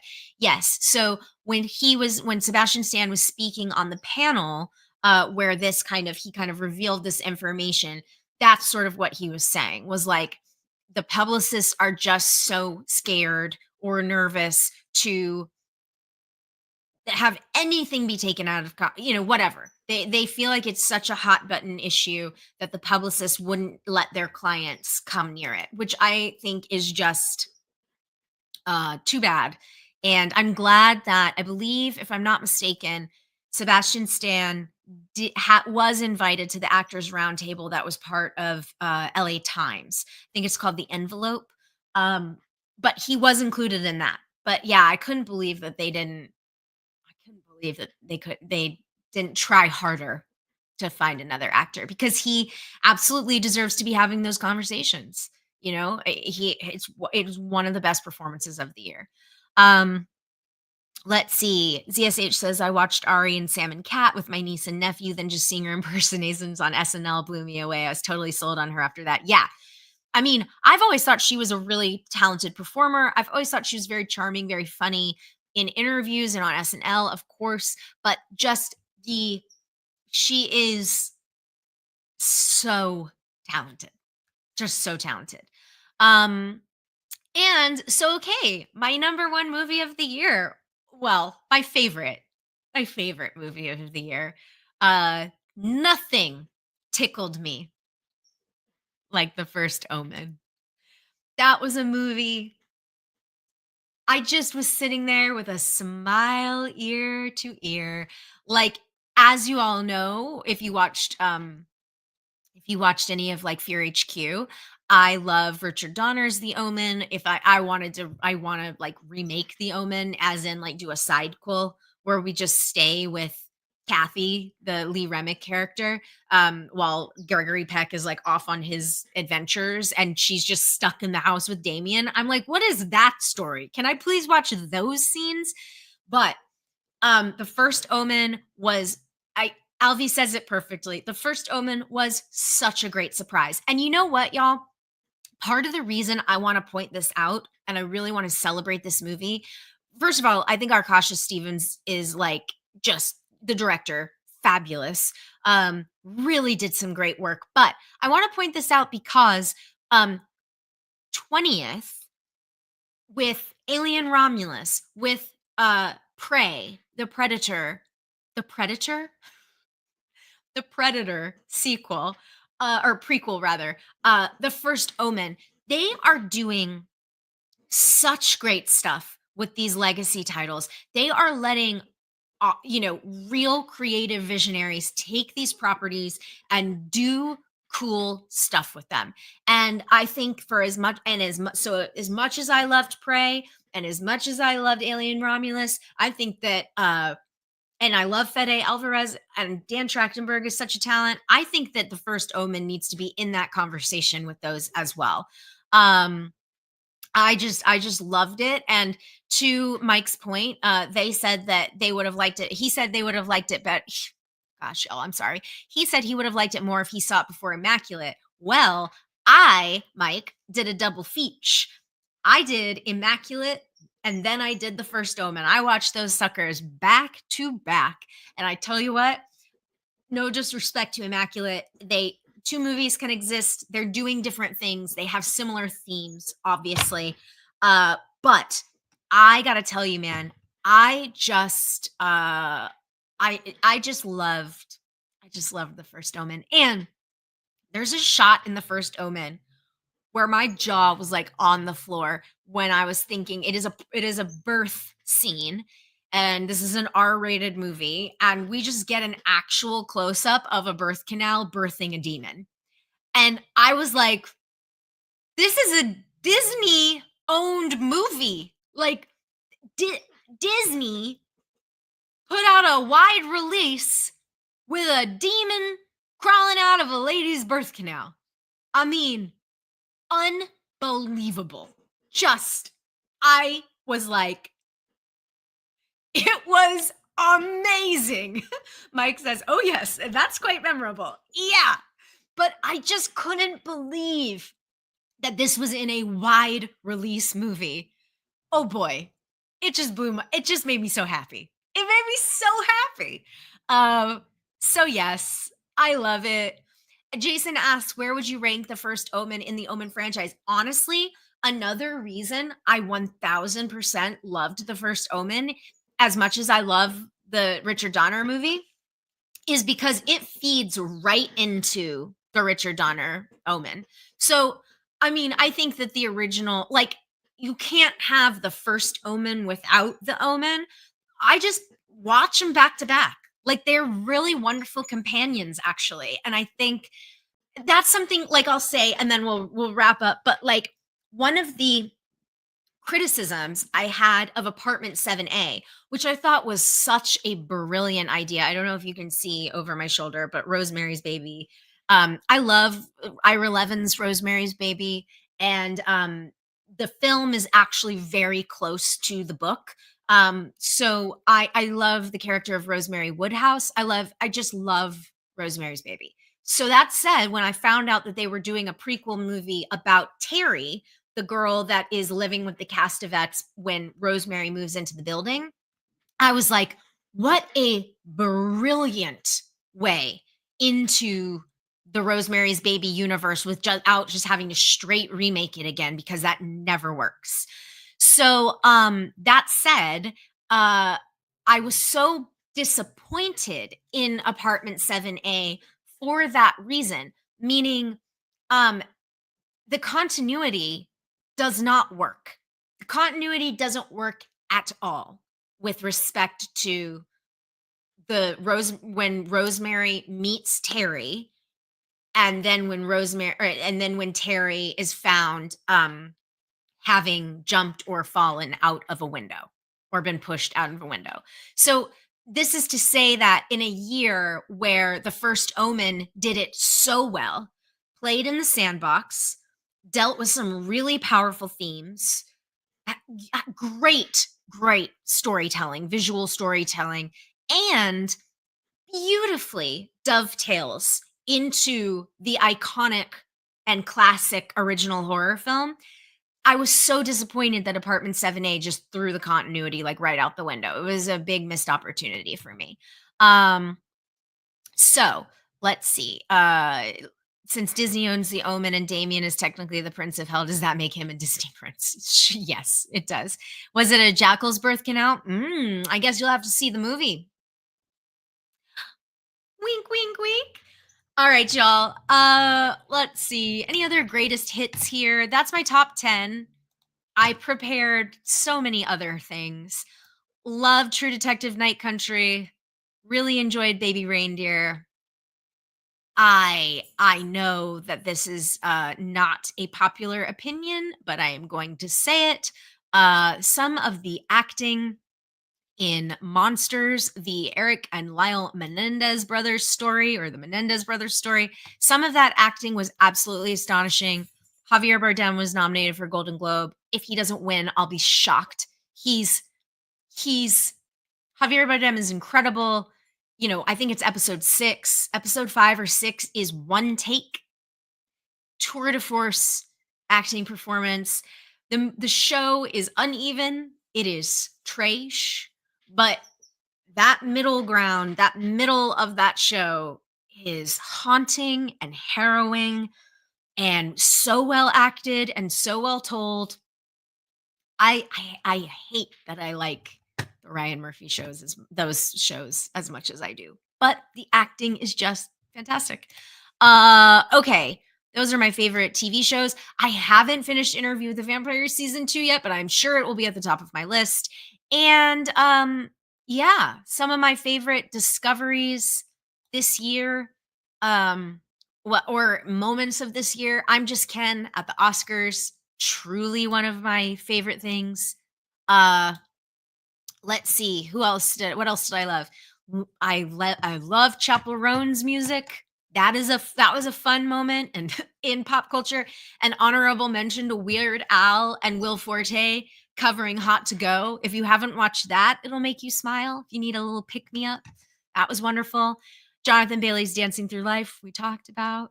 The Superman teaser, loved. And I guess my last little thing that I'll point out that I loved was I discovered a singer named Steven Sanchez. He's not new. He's young though. But I absolutely adore his voice and he was a nice surprise for me. I really, really love his music and I want to see him live. So that those are my best ofs. Alvi says, what are some other legacy prequels would you like to see? That's a good question. Well, you know what? Let me report back, Alvi. Let me think about that. Let me think about that because I think there are a lot of good.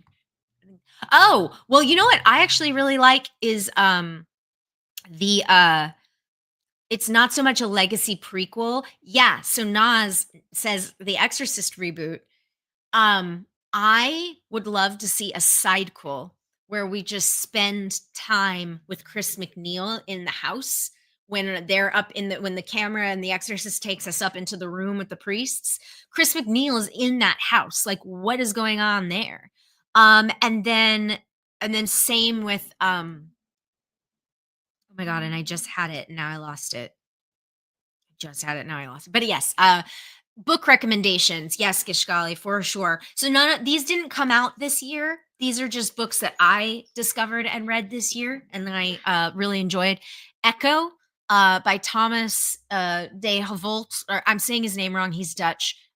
He also wrote a book called Hex. But Echo, I dug. The opening of Echo is absolutely terrifying. This year I read Bunny by Mona Awad. Again, very popular, like talked about when it came out in 2019. But I really, really, I just love it. And a book called Nestlings by Nat Cassidy came out in 2023 and in the fall of last year, and I really, really like it. Oh, Sally says she love Bunny, love Rouge even more. I haven't read Rouge, so that's a good recommendation, Sally, for sure. Sean Quinn says happy holidays. ZSH says Chapel Roan is another Ari like superstar, like a child with insane levels of talent. Totally agree. If you could recommend an Ira Levin book that would make a good movie, what would it be? Oh my God. Well, Gesh golly, I'll tell the internet. It's fine. I want to adapt Sliver and make Sliver really do an adaptation of Sliver. The 90s movie with Sharon Stone and Baldwin is not an accurate representation of that book at all. And the cool thing about Ira Levin is that so many of his books, he also wrote The Stepford Wives, he wrote Rosemary's Baby, he wrote a book called Death Trap, he wrote Death Trap, the play. So many things that Ira Levin created became subgenres. So I think I could technically like let's just say I started writing a little unauthorized Sliver reimagining because I don't think it would necessarily like get me in trouble. But I have a take. I have a take on Sliver. So if anybody wants to give me the rights or let me pitch on it, I would love that. Also, Gishgali, a kiss before dying, written in the 1950s, I believe, and just the quintessential serial killer that we know today. I don't know how Ira Levin knew what he knows or what he knew at that time. But if you've never read A Kiss Before Dying, it is just like Patrick Bateman and Ted Bundy, all like unbelievable how prolific he was. No, Gishgali. No, I have a different author. I have another. It's a different author. He's more contemporary. Yeah. And time is ticking. Okay, y'all. Oh, yes. And Alvi, we would be remiss if we did not say uh what we did in the shadows concluded this year. So what a ride that was. I'm one episode away from the finale, Alvi. So I'm one episode away. I'm sad to see it go, but it was a wonderful show. All right, y'all. That's gonna do it for us. Thank you all so much for being so patient with the tech issues earlier today. I sincerely don't know what happened, and I don't know why this worked and the other time didn't. But thank you so much for sticking around, for going a little late, for being here with me, and just going on this like weird best of journey. Um, all the best to you. I will be back on Monday. So even though it's the holidays, I'm keeping the little streaming schedule, and I don't have a show. I don't know exactly what the topic will be on Monday, but next Thursday I'll do a preview. Oh gosh, as I just knock everything over and shake the camera. Yeah, next Thursday will be a preview of 2025. Thank you so much, Jason and Jonathan and Naz and Sean and Amra and another Mr. Lizard. And yes, it was awesome to see you too, Asulran. Thank you so much. Alvi, till next time. Gishgali, bye-bye. Sally, I'll see you. Lowell, I'll see you. Thank you all so much. Oh, bye, Thomas. Thank you all so much for being here. Hit the subscribe button if you haven't already. You know the drill. And if you want to go over to Patreon and help me hire a producer, you know where to find me. All right, y'all. Have a great day. I'll see you all real soon. Bye, Jose. Great to see you. Bye, Wolf Status. Great to see you. Thanks for joining us. All right, bye, y'all. See you.